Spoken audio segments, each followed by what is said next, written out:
অপু ছাগলের তৃতীয় নম্বর ছানা কটাক্ষ বুবলির।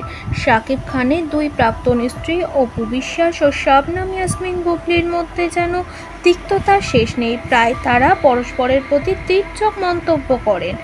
সম্প্রতি পরিচালক মোহাম্মদ ইকবালের বিট্রে সিনেমা থেকে বাদ পড়া ও সরে যাওয়া নিয়ে ফের বাকযুদ্ধ নেমেছে অপু বুবলির মধ্যে। বুবলি জানিয়েছেন, শাকিব খানকে নিয়ে আপত্তিকর মন্তব্য করায় কারণে পরিচালক মোহাম্মদ ইকবালের সিনেমা থেকে সরে দাঁড়িয়েছেন তিনি। বুবলির এই মন্তব্য মানতে নারাজ অপু বিশ্বাস। তিনি বলেন, নিজের সিনেমা থেকে বাদ পড়ে শাকিব খানকে দেয়াল হিসাবে ব্যবহার করার চেষ্টা করছেন তিনি। দুর্বল গেম প্ল্যান সিনেমা থেকে বাদ না পড়লে শাকিবের প্রতি দরদ দেখানো এমন কোনো বাক্য ব্যবহার করতেন না।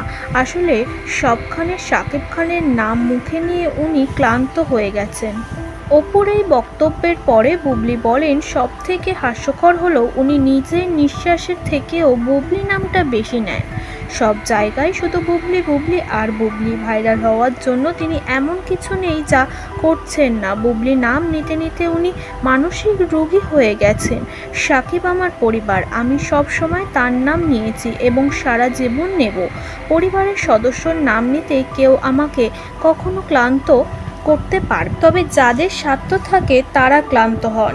আর যে মহিলা এসব বলছে সে কে, যিনি ছাগলের ৩ নম্বর ছানার মতো সব সময় আমাদের মাঝখানে তিরিং বিরিং করেন, সারাক্ষণ নিজের মতো বানানো মিথ্যে রচনা বলেন। এখন তার কেরিয়ারে আলোচনায় থাকার একমাত্র বিষয় আমি ও আমার ছেলে। জাতীয় টেলিভিশনে কী সব উদাহরণ দিচ্ছে যার কোনো অর্থই নেই। কী সব নোংরা আপত্তিকর শব্দ ব্যবহার করছে যা খুবই লজ্জাজনক।